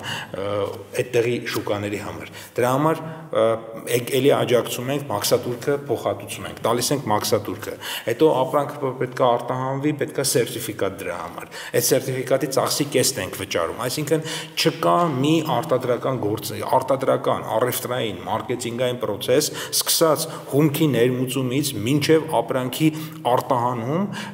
ուրեմն տվյալ երկիր, որ մենք ծախսերի օրինակ մի դեպքում 50% ենք տալիս, մեկ այլ դեպքում վարկի տոկոսները ամբողջությամբ ենք տալիս, այսինքն ամբողջ process-ում մենք բիզնեսի ձեռքը բռնում ենք ու շատ հաճախ վերջում որ կարող է գումարենք իրար, այդ ծախսերի կարող կեսը պետությունն է տալիս։ Սա շատ գնահատվում է նաև մեր բիզնեսի կողմից, իրենք էլ են շատ այստեղ շատ համագործակցային մեր հետ, իրենք էլ են գնահատում այս ծառայությունները եւ բնականաբար իրենք էլ մեր հետ խոսակցությունների ժամանակ նաև քննարկում ենք մեր ընդհանուր տեսլականը, որը հետեւյալի մասին է, որ հասկանալի է, որ պետությունը չի կարա անընդհատ սուբսիդավորի բիզնեսներին, անընդհատ հումքի ներմուծման ժամանակ օգնի, անընդհատ մաքսատուրքից ազատի, անընդհատ լիզինգի տոկոսներ տա, անընդհատ արտահանման ժամանակ աջակցի, անընդհատ սերտիֆիկատի փող տա, անընդհատ գնա շուկա գտնի իր համար։ Միշտ բնականաբար ինչ որ բաներ կանեն, բայց այս ամեն ինչը մենք անում ենք, որպեսզի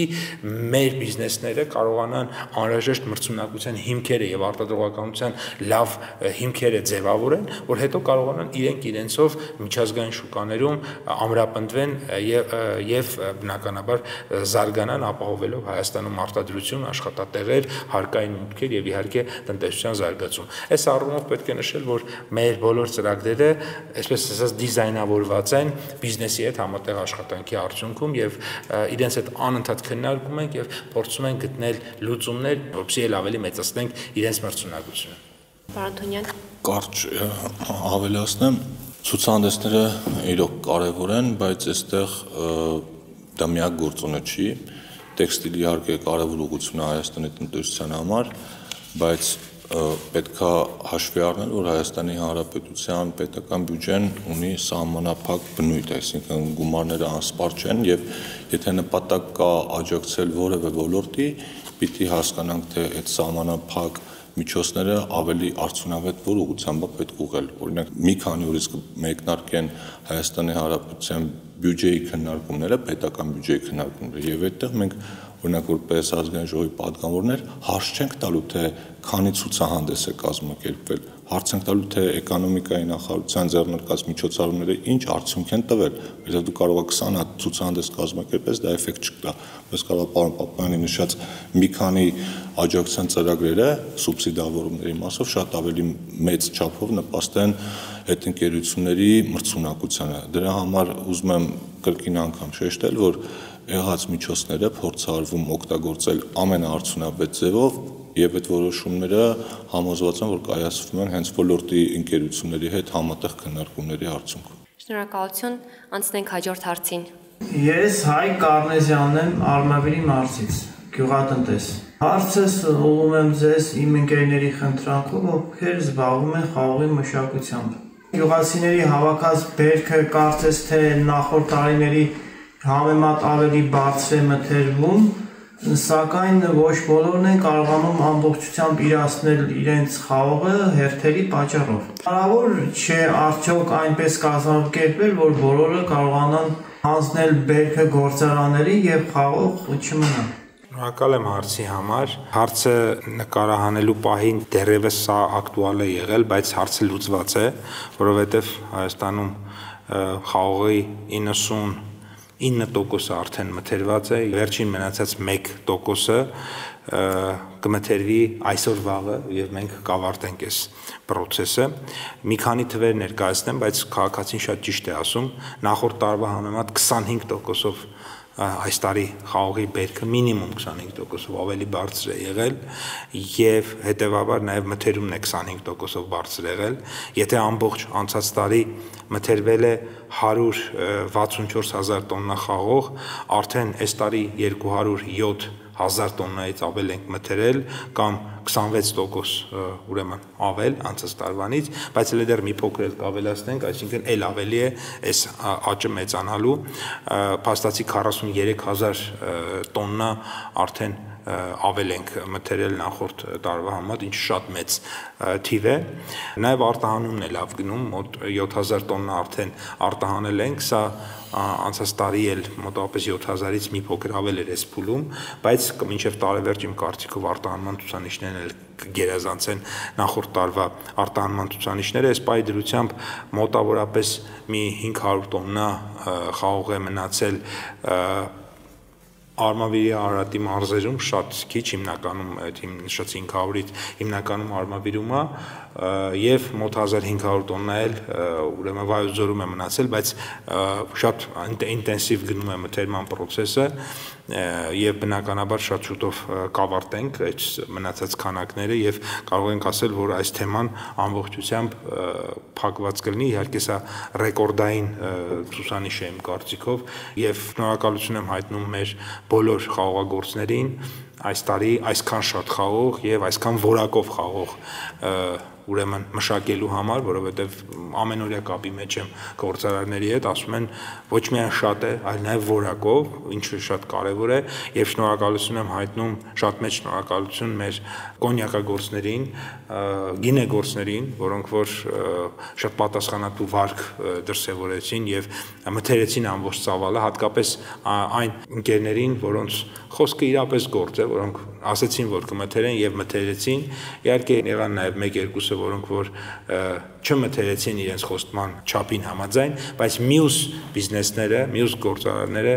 1 տասնյակից ավելի իրենց նախապես պլանավորած ծավալից հիմնականում ավել մթերեցին եւ ամբողջ ուրեմն քանակը մթերվեց, այս առումով էլ նախարարություն,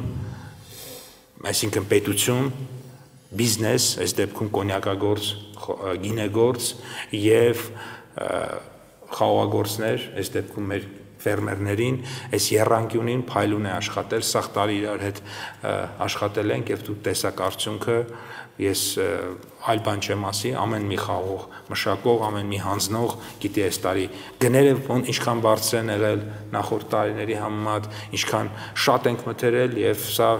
հպարտանալու առիթ է, որովհետեւ ստացվում է համ գներն էին բարձր, համ քանակներ մթերման շատ, հետեւաբար մեր գյուղացիները ավելի շատ եկամուտ կունենան եւ հուսով եմ եկող տարի ել ավելի շատ եւ ել ավելի լավ որակի խաղող կմշակեն, որովհետեւ եթե որակը լավն է, ապա մեր բիզնեսը պատրաստ է դա մտերել, որովհետեւ իրենց էլ ենք տարբեր գործիքներով աջակցում, ֆինանսական գործիքներով աջակցում ենք, երաշխավորություն ենք կանգնում, որպեսզի կարողանան ձեր խաղողը ամբողջությամբ առանց խնդիր, անխոչնդոտ մտերեն, ոնց որ այս տարի ա եղել, առանձին օրերի կարող է կարիք ա եղել մի քանի ժամ ավել կանգնել, որովհետեւ ինչպես ձերը, սիրելի քաղաքացի կամ ձեր ընկերներին է, այնպես էլ մյուս մեր քաղաքացիներին է, մի քիչ շատ ա եղել այս տարի, այսպես ասած մի քանի մեքենա ավել ա եղել եւ բնականաբար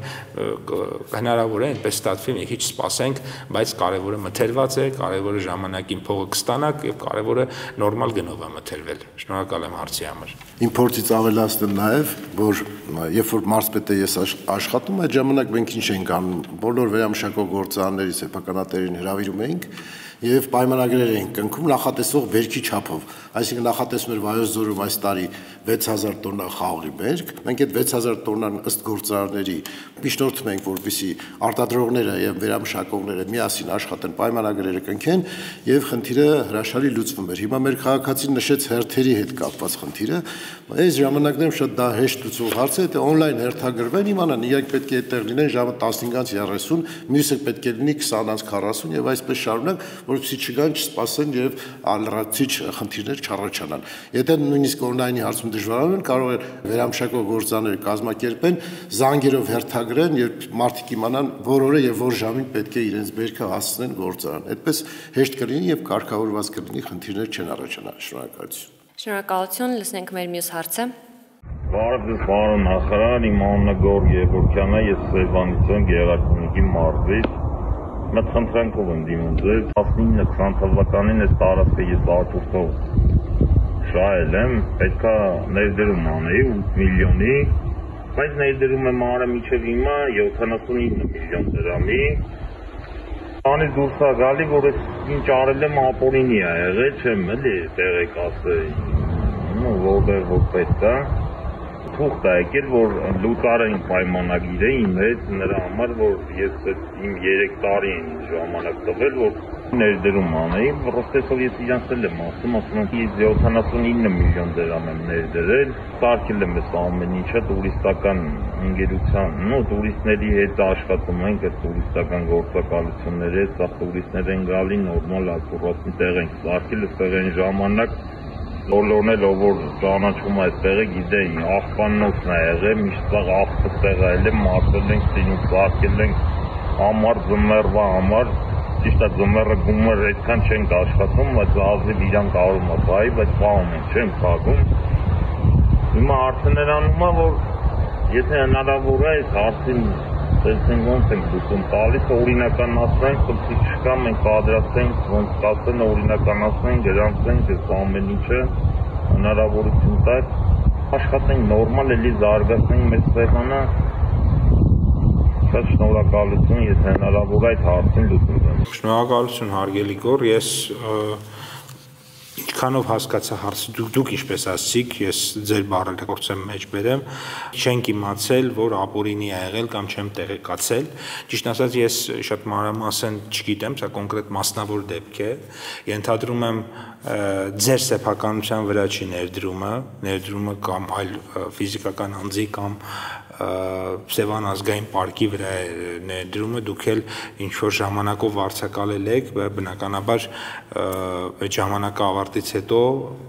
չգիտեմ ով է սեփականատերը, ինքը իրավունք ունի վարձակալության ժամկետը ուրեմն դադարեցնի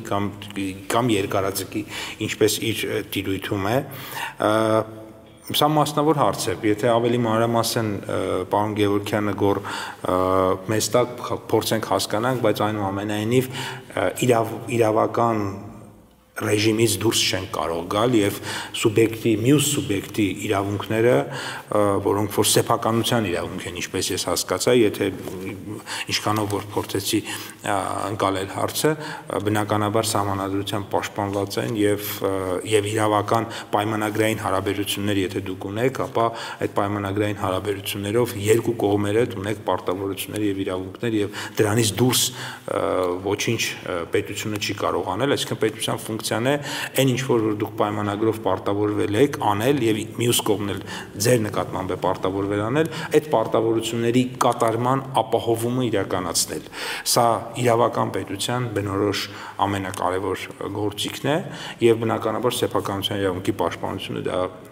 շատ կարևոր ինստիտուտ է։ Մնացածը հասկանալի է, նախ մեր բոլոր հայրենակիցներին կոչ եմ անում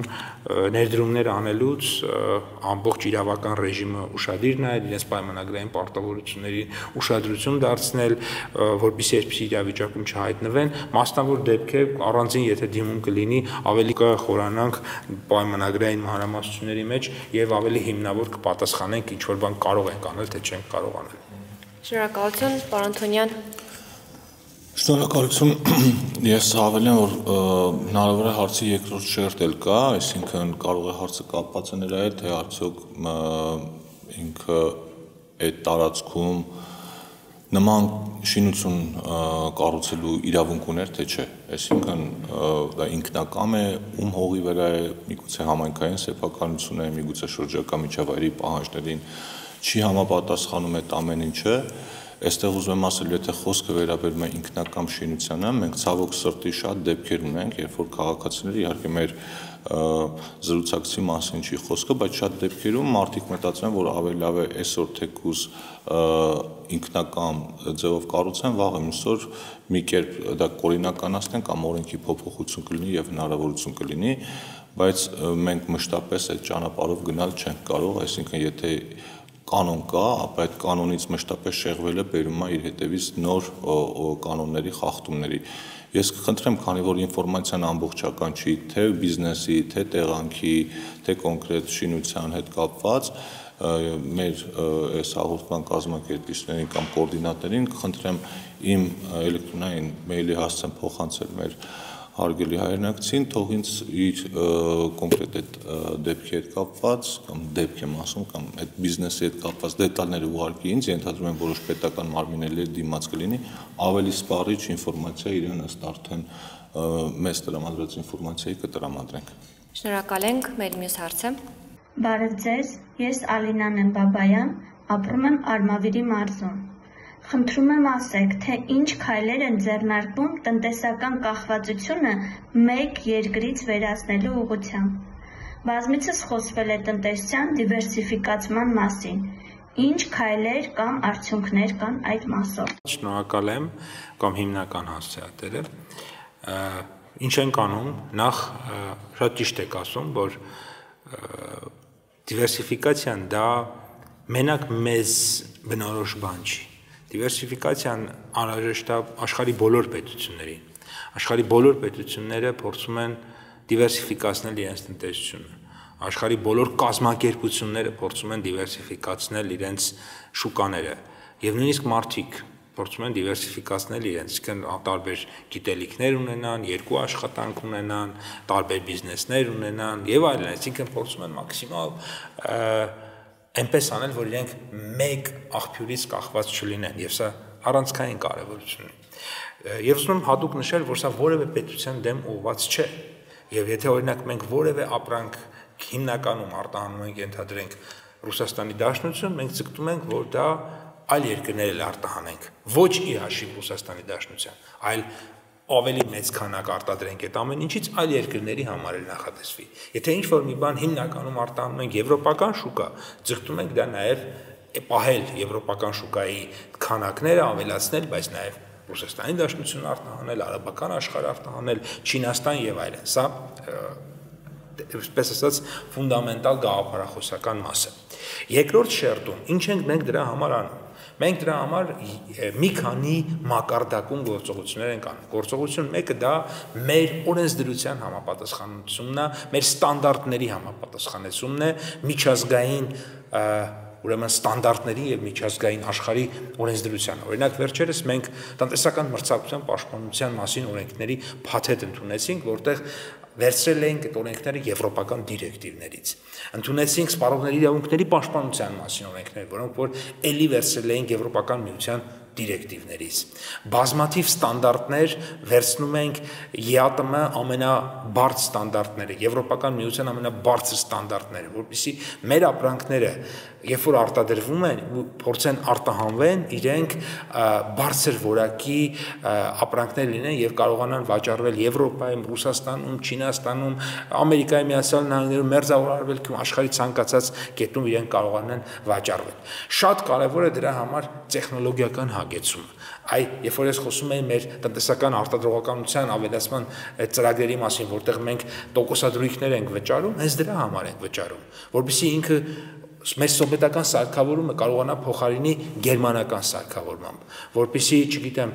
90-ականներին հարևան երկրներից ներմուծված, արդեն իսկ բարոյապես եւ ֆիզիկապես մաշված տեխնոլոգիան կարողանա ինքը փոխարինի, ենթադրենք, ճապոնական սարքավորումներով, որովհետեւ ճապոնական սարքավորումից կամ գերմանական սարքավորումից ստացված արտադրանքը շատ ավելի բարձր որակ է ունենում եւ շատ ավելի քիչ ծախսեր է պահանջում, քան ասենք օրինակ խորհրդային ժամանակների սարքավորումից։ Հետևաբար դա թույլ է տալիս եւ որակի առումով եւ գնի առումով մրցունակ ապրանք առաջարկել աշխարհին եւ հետևաբար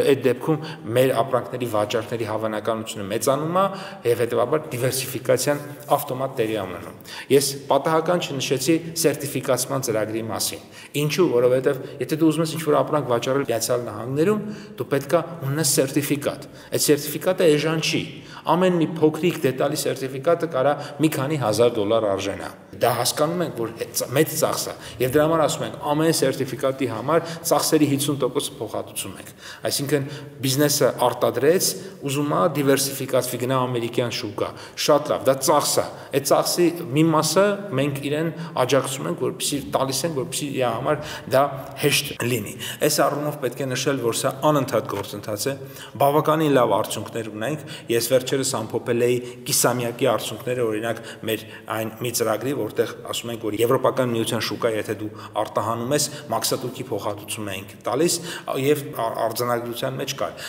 Ուղղություններ ունենք 56% աճ, ուղղություն ունենք 20% աճ, ուղղություն ունենք 30% աճ։ Այսինքն ակնհայտորեն բիզնեսը արձագանքել է դրան, բայց ելի եմ կրկնում, դիվերսիֆիկացիան միայն պետության ֆինանսավորման հաշվին չպետքա տեղի ունենա։ Մենք պետքա ֆինանսավորենք, համաֆինանսավորենք այնքան ժամանակ, մինչև իրենք գնան, տեղավորվեն այդ շուկաներում, այդ սուպերմարկետներում մտնեն, այդ շուկաներում մտնեն, պայմանագրեր կնքեն, գտնեն առավել մրցունակության ձևերը եւ այլն, եւ ինչ որ փուլում բնականաբար կառավարությունը կամաց այդ process-ում դուրս կգա, որովհետեւ մենք նաեւ չենք կարող եւ ճիշտ էլ չի անընդհատ օրինակ ֆինանսավորել մի բան, որը տնտեսապես ինքը շահութաբեր չէ։ Մենք պետք է աջակցենք նրանց, որոնք որ կարող են լինել տնտեսապես շահութաբեր եւ մրցունակ լինել եւ դրանով նաեւ մեր տնտեսությունը իրենք կարողանան դիվերսիֆիկացնել։ Այստեղ շատ կարեւոր նշանակություն ունեն նաեւ մեր անհատական ջանքերը, որովհետեւ նույն գյուղատնտեսության մեջ մենք պետք է հասկանանք, որ եթե չափից շատ պարարտանյութ ենք տալիս, այդ ապրանքը չի կարող եվրոպական շուկայում վաճառվել, որովհետև ստանդարտներին չի համապատասխանում։ Մենք պետք է հասկանանք, որ չափից շատ, եթե ուրեմն պեստիցիդներ ենք օգտագործում, թունաքիմիկատներ ենք օգտագործում, այդ ապրանքը ոչ միայն կթունավորի մեր բնակչությանը, այլ նաև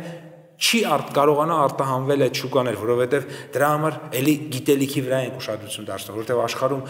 բազմաթիվ նոր տեխնոլոգիաներ կան, օրգանական գյուղատնտեսության բազմաթիվ նոր հնարավորություններ կան, որոնք ոչ միայն հնարավորություն են տալիս արտադրել օրգանական արտադրանք, այլ նաև այդ արտադրանքի վրա դու շատ մեծ ծախսեր չես անում, այսինքն պարարտանյութի վրա շատ մեծ ծախս չես անում, թունաքիմիկատների վրա անընդհատ մեծ ծախսեր չես անում եւ այսպես շարունակ։ Հետեւաբար սա բարդ process է, որին մենք պետք է նաև կրթվելով, սովորելով միասին գնանք առաջ ու այս երկար գործընթացը բնականաբար պիտի բերի հանգեցնի մեր տնտեսության դիվերսիֆիկացիային, հետևաբար վերջնարդյունքում նաև մեր անկախության եւ ինքնիշխանության մակարդակի ավելի բարձրացմանը։ Լսենք մեր մյուս հարցը։ Բարև ձեզ, իսրայելյան կարապետ Ալբերտի։ Զովոնու համայնքի բնակիչ։ Ես մի հարց ունեմ ռազմական արդյունաբերության հետ կապված, օրինակ ինչ միջոցներ եւ քայլեր եք իրականացնում Հայաստանի Հանրապետությունում զարգացնելու ռազմական արդյունաբերությունը։ Ռազմական արդյունաբերությունը իմ կարծիքով իհարկե դա նաեւ խթան է հանդիսանում որպես պետության տնտեսության զարգացման որպես միջուղ, ինչու՞ չէ նաեւ մեր զինված ուժերում որոշակի սպառազինություն եւ զինամթերք մատակարարելու դրա փոխարեն ոչ թե այլ երկրից գնում կատարելու, այլ մեր երկրից գնումը կատարվի, օրինակ Պաշտպանության նախարարությունը ինչ որ արդյունաբերական կենտրոններ ստեղծի, որպեսզի կարողանա նրանցից կատարի գնում եւ ուրեմն բանակին իրականացնի հատկացումները։ Այս հարցը ինձ շատ է հուզում, քանի որ ես ինքս պայստազորի սպա եմ եւ կցանկանայի էլի հասկանալ օրինակ այդ ուղղությամբ ինչ որ քայլեր ձեռնարկվում է թե ոչ։ Խոսքը չի գնում ԱԹՍ-ների, թումո կենտրոնների մասին, այլ կոնկրետ ռազմական արդյունաբերության, օրինակ զենքերի արտադրություն եւ այլն, այսինքն մենք ունենք մետաղներ,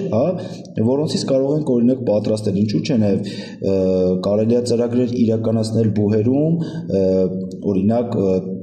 պոլիտեխնիկական համալսարանը ունի նման ֆակուլտետ, մեքենամասեր բարձրացնող սարքեր, այլ որ դրանով զարգանք նաև մեր ռազմական արդյունաբերությունը զարգացնելու համար, որը որ նաև տնտեսության առումով միջուղ է, որը կարող է մեզ համար ավելի շատ օգուտ բերել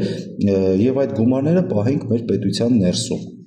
Շնորհակալություն։ Շատ կարևոր հարց է ու շատ նորմալ է, որ հատկապես պայստազորի սպայի մոտ այս հարցերի նկատմամբ հետաքրքրություն կա։ Հաշվի առնելով իհարկե, որ ռազմաարդյունաբերությունը ինքը որոշակի գաղտնիության էլեմենտներ է պարունակում եւ մենք ազգային ժողովում երբ օրինակ քննարկում ենք ռազմաարդյունաբերության ոլորտի բյուջեն, դա փակ ռեժիմով է, բայց ես մի քանի տվյալներ ասեմ, որոնք որ կարելի է ասել, այսինքն հրապարակման ենթակա են։ Քայլեր ձեռնարկվում են ու այստեղ ուղիղ պետքա ուրախությամբ նշեմ, որ բավականին լուրջ քայլեր են ձեռնարկվել եւ շարունակում են ձեռնարկվել։ Կարելի է շատ խոսել այս մասին, բայց ընդամենը 2-3 տվյալ նշեմ։ Մեզ մոտ էական բեկում մտավ 2023 թվականից, երբ կառավարության որոշմամբ ռազմաարդյունաբերական կոմիտեի ընդհանրապես ոչ թե կոմիտեին, այլ ոլորտին կառավարության որոշմամբ ավելի քան 170 միլիարդ դրամ հատկացվեց 3 տարիների համար,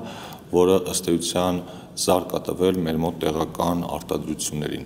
Եվ այսօր մենք ունենք ավելի քան 30 տեղական ընկերություն, որոնք որ մեր բանակին որոշակի մատակարարումներ են անում, իհարկե այդտեղ փակագծերը չբացեմ, նշեմ միայն, որ վերջին 2-3 տարիների ընթացքում թե աշխատողների քանակով, թե սարքավորումների, թե մատակարարումների քանակով մենք ոչ թե ունենք տոկոսներով աճ, այլ ունենք անգամներով աճ։ Եվ նաև խոսք է գնում շատ դեպքերում արդեն ոչ միայն մեր տեղական ընկերությունների կողմից հայկական բանակին կատարող մատակարարումների, այլև արտահանման հնարավորությունների մասին, որտեղ հայկական շատ ընկերությունների արտադրանքի նկատմամբ հետաքրքրություն է ցուցաբերում նաև արտերկրից։ Այս process-ը ավելի մանրամասն բնականաբար մեր համապատասխան ոլորտների ներկայացուցիչները կարող են տիրապետել ու ներկայացնել, բայց այն որ ոլորտում էական առաջընթաց կա ու այդ ոլորտը առաջնահերթ ուշադրության կենտրոնում է գտնվում, դրանում կարող եք չկասկածել, Աստվածչանի մենք դա ապացուցելու կարիք ունենանք, բայց էական տեղաշարժեր եղել են եւ շարունակվելու են։ Երևի այսքանը, շնորհակալություն, թե ավելացնելու բան կունենան, խնդրեմ։ Պարոն Բագրատյան։ Ես ավելացնեմ գործընկերոջս, որ հաճախ համացանցում նշվում են, որ առանձին խմբեր պատրաստ են տարբեր զինատեսակներ եւ այլն արտադրել եւ ուղղակի օգնության կարիք ունեն, ասեմ, որ դա շատ հեշտ է եւ ռազմաարդյունաբերության կոմիտեն հայտ է ընդունում, եթե դու ունես ծրագիր, ունես նպատակ արտադրություն կազմակերպելու, ռազմաարդյունաբերության կոմիտեն ամբողջովին քննարկելու է, վերլուծելու է ձեր ծրագիրը եւ եթե իսկապես արդյունավետ ծրագիրը վստահ եղեք, որ իրականացվելու եւ ֆինանսավորվելու է։ Ռազմարդյունաբերության հետ կապված մենք այս տարվա սկզբին օրենսդրական նախաձեռնություն ընդունեցինք, որով ել ավելի հեշտացվեց այդ ոլորտի առաջընթացը, ինչ է դա ենթադրում, շատ հակիրճ ասեմ, օրինակ եթե որևէ մեկը մշակել է ինչ-որ նոր արտադրատեսակ ու ցանկանում է դա մատակարարել է հայկական զինված ուժերին եւ դրա համար պայմանական ասենք օրինակ պետք է որպես փորձանմուշ մեկից բացի 20 օրինակ ունենալ, ապա այդ ծախսերը կարող է պետությունը վերցնել իր վրա եւ այդ կոնկրետ ընկերությունը կամ հետազոտական կառույցը ինքը այդ նախնական ծախսերից ազատված կլինի։ Շատ այլ մանրամասներ կան, որոնց վերաբերյալ հասկանալի պատճառներով սրանց ավել փակագծերը բացել իմաստ չունի եւ չեն կարող։ Շատ լավ, շնորհակալություն։ Տեսենք մեր հաջորդ հարցը։ Բարև ձեզ, ես Սուսաննա Աջոյան եմ, Վայոց-Ձորի մարզի Վայք համայնքի Խնձորիդ բնակավայրից։ Ես բազմազավակ մայր եմ, ունեմ 9 անչափահաս երեխա, 5 տղա, 4 աղջիկ, ունեմ բնակարանի խնդիր։ Դիմել եմ մեր գյուղ այցի ժամանակ, դիմել եմ պարոն Բագրատյանին, նախկին մարզպետի հետ այցի ժամանակ, ինքը ասեց, որ քայլեր կձեռնարկի ինձ օգնելու համար։ Ես քանի որ մենք ունենք խնդիրներ բանկերի հետ կապված, չեմ կարող օգտվել պետության աջակցության ծրագրերից։ Եվ հիմա խնդրանքս դիմումս պարոն Բագրատյանին է, ինչ փուլում է գտնվում մեր բնակարանի ապահովման հարցը եւ ապրելով սահմանում վերջը կունենանք բնակարան, թե չէ։ Շնորհակալություն, Տիկին Սուսաննան ճիշտ նշեց, որ մեր նախկին մարզպետի հետ այցելության ժամանակ Խնձորուց սահմանամերձ գյուղում ենք եղել եւ այդ խնդիրը բարձրացվել է գյուղում մեր կայացած հանդիպման ժամանակ։ Իրապես բազմազավակ մայրը 9 երեխա ունի, բոլորը անչափահաս եւ բնակարանի պայմանները ուղղակի անտանելի են, այսինքն վարձով է ապրում եւ 9 երեխա մեծացնել վարձով ապրելով բավականին բարդ է, բայց մենք քանի որ ունենք կառավարության հոգացություն այս հարցում եւ կառավարությունը 2022-2025 թվականի ծրագրում սահմանամերձ համայնքների բնակարանային ապահովման մատչելիության հետ կապված, երբ որ բազմաթիվ մոտ 2000 ընտանիքներ օգտվել են այդ ծրագրից եւ կարողացել են սահմանամերձ բնակարաններ կառուցել, ժողովրդի մոտ դա հայտնի է 16 միլիոնների ծրագիրը, այսինքն կառավարությունը ամբողջովին հիպոթեկային վարկը ֆինանսավորում է եւ այս ծրագրով իսկապես հրաշալի արդյունքներ ունենք։ Հիմա մենք ուսումնասիրեցինք Տիկին Սուսաննայի խնդիրն այն է, որ իրենք վարկային դասակարգում ունեն եւ չեն կարող ծրագրից օգտվել։ Հիմա մենք ինչ ենք նախատեսել անել։ Ես դիմել եմ կառավարությանը, խնդրելով, որ կառավարության որոշման կարծեմ թե համար 842 որոշումներ, ինչ եմ հիշում, որովհետեւ 8 բաժանած 4-ի հավասար է 2, տենց էի նախատեսել հիշել 842 որոշումն է եւ այդ որոշումով կար բացառություններ եւ բացառությունների մեջ ես խնդրել եմ որպեսզի կառավարությունը հաշվի առնի որ 5 երեխա եւ ավել ունեցող ընտանիքները որոնք ապրում են սահմանամերձ բնակավայրերում կարողանան օգտվել այդ ծրագրից։ Իհարկե կառավարության աջակցությունը վստահ եմ կլինի, բայց այստեղ խնդիր ունենք բանկերի հետ, իսկ բանկերը գիտեք առևտրային կազմակերպություններ են, մասնավոր ընկերություններ են եւ իրենց կանոնակարգը ունեն։ Ես աշխատել եմ նաեւ բանկի հետ որոշակի տվյալներ ճշտել եմ, Տիկին Սուսաննային փոխանցեմ, որ ընթացքի մեջ են, բացի այդ աշխատանքի եւ սոցիալական հարցերի նախարար Թորոսյան Արսենի հետ քննարկել ենք հնարավորությունները, ինչ կարող ենք անել։ Վստահ եմ, որ առաջիկայում լուծումը կգտնենք եւ վստահ եմ, որ այս հրաշալի ընտանիքին բնակարանային ապահովման խնդիրը կլուծենք եւ նաեւ Տիկին Սուսաննան խոստացավ, որ եթե մենք այդ խնդիրը լուծենք, եւս 2 երեխա կունենա, այսինքն 11 կունենա եւ մենք անպայման այդ խնդիրը լուծելու ենք։ Շնորհակալություն։ Բարև ձեզ։ Ես Միշել Պալյանն եմ, Գերմանիայի Դաշնության Հանրապետությունից։ 2005 թվականին գնել եմ հողատարածք Արագածոտնի մարզի Աշտարակ քաղաքում։ 20 թվականից հետո որոշեցի վերադառնալ հայրենիք, կառուցել տուն, երևի որոշակի ներդրում կատարել, բայց ցավոք սրտի մինչ օրս չեմ կարողանում իմ հողատարածքին տիրապետել, որովհետև սկզբում հողը չէին կարողանում գտնել, որի համար 20 տարուց ավել վճարել եմ հարկ։ Հետո կադաստրից ստացա կոորդինատները, չափագրումը կատարուց հետո դիմեցի քաղաքապետարան, դժվարություններով քաղաքապետի միջամտությամբ ստացա հասցե, որից հետո նորից պետք է գնայի կադաստր, որ վերականգնեմ հողս, չի վերականգնում, որովհետև հողատարածքը ուրիշի հողի հետ է համընկնում։ Գրել եմ նամակներ կադաստրին եւ միջ այժմ դրական պատասխան չունեմ։ Խնդրում եմ, եթե հնարավորություն օգնեք, տենանք այդ հարցին ինչ լուծում կարող ենք տալ։ Շնորհակալություն։ Շնորհակալություն։ Դե սա շատ մասնավոր դեպք է, որի նման դեպքեր իրականում կան։ Ես հասկացա, որ պրոբլեմն է, որ ամբողջությամբ համընկնում է կարծես թե այլ մարդու հողի հետ կամ կարող է մասամբ։ Ցավոք սրտի այդպիսի դեպքեր շատ են եղել, տարբեր գյուղապետեր, տարբեր քաղաքապետեր նախորդ տասնամյակների ընթացքում, հատկապես 2000-ականների բոլոր իմ առնչված դեպքերը այդ ժամանակվա են,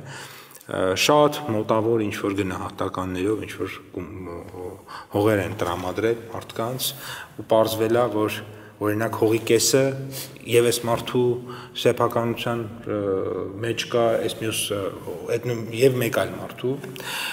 բայց կադաստրի կոմիտեն հիմա փորձում է, եթե նախկինում այսպես ասած դիմում էին կադաստրի կոմիտեն նոր լուծում էին ստանում ամբողջական, հիմա ես գիտեմ, որ ունեն ռազմավարություն, ունեն ծրագիր, մարզ, բնակավայր այդ հարցերը լուծելով գնան, ես հիմա այս դեպքը չեմ կարող ասել ինքը կլուծվի թե ոչ, օրինակ ես մեկ այլ դեպք գիտեի ես վերջերս, ինքը այսպես ասած, որ ամեն մեկը մի քանի մետր գնում էր այն կողմ, բոլորի հարցը լուծվում էր, որովհետև այնտեղ վերջում հողակտոր կար ազատ։ Եվ այսինքն ստացվում էր, որ մի շարքի մեջ 20 մարդու հողակտորը ֆիզիկապես մի տեղ էր, թղթի վրա մեկ այլ տեղում էր, բայց կար նաև վերջում էր ազատ մի հատված, երբ որ բոլորը այդպես ասած գնում էին մի կողմ, ամեն մեկինը բոլորինը լուծվում է, բայց ես չգիտեմ սա այդպիսի դեպք կլինի թե ոչ, բայց ցավոք սրտի դա տարածված է, բայց կադաստրի կոմիտեի ուշադրության կենտրոնում է եւ վստահ եմ, որ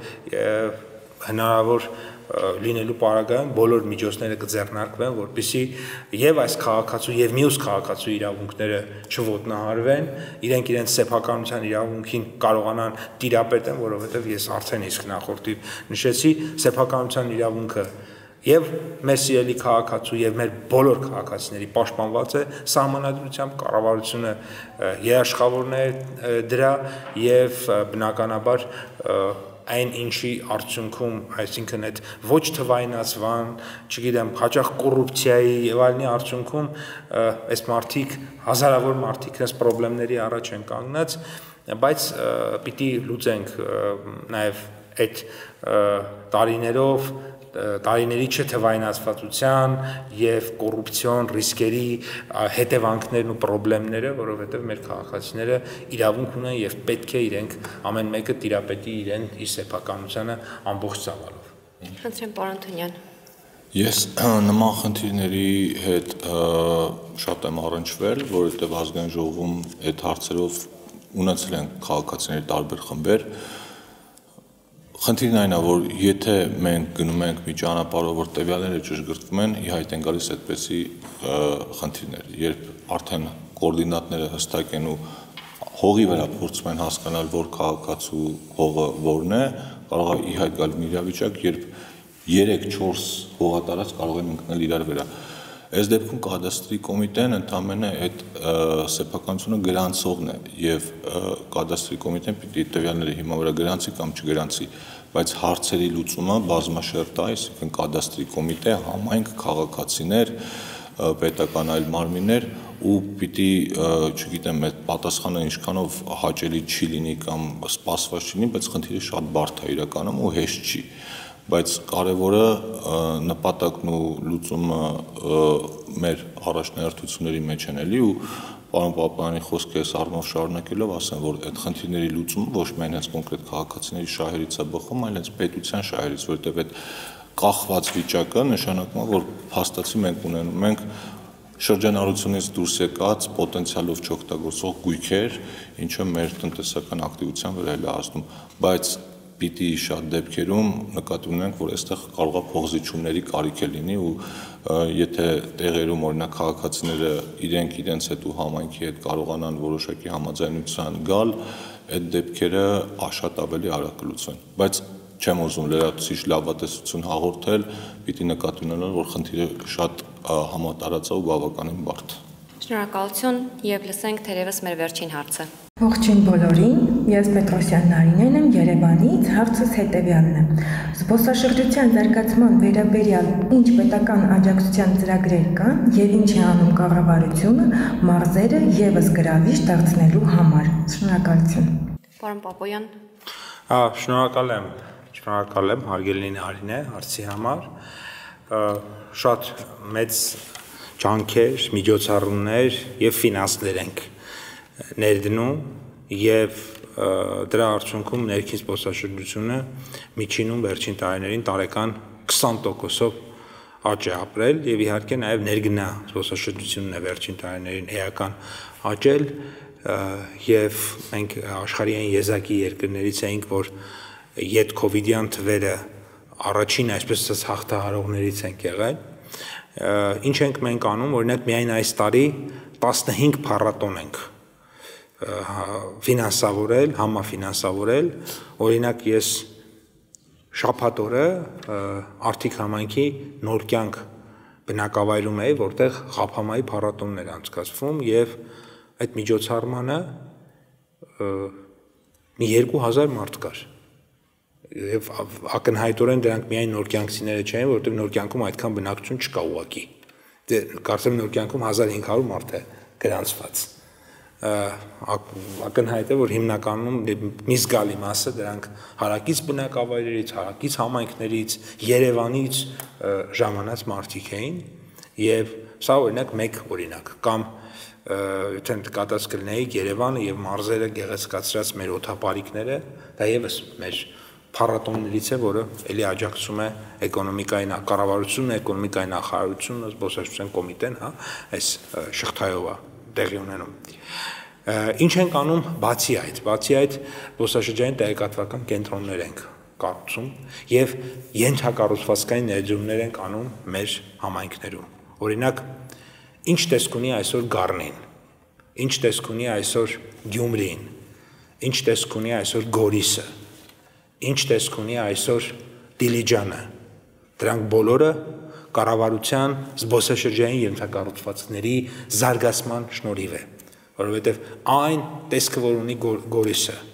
այդ սալիկներով գեղեցիկ սարքված, 5 Գորիսի տեսքը պահպանված, կտուրները փոխված, Գյումրին, շատրվաններ, սալիկներ, փողոցներ, Դիլիջանը եւ այսպես շարունակ, դրանք բոլորը մեր ծրագրերի միջոցով են։ Եվ ուզում եմ նշել, որ կառավարությունը եւս 120.5 միլիոն դոլար է ծախսելու մարզային ենթակառուցվածքների վրա։ Գորիսը վերջնականացնելու ենք եւ ել ավելի գեղեցիկ տեսքի ենք բերելու։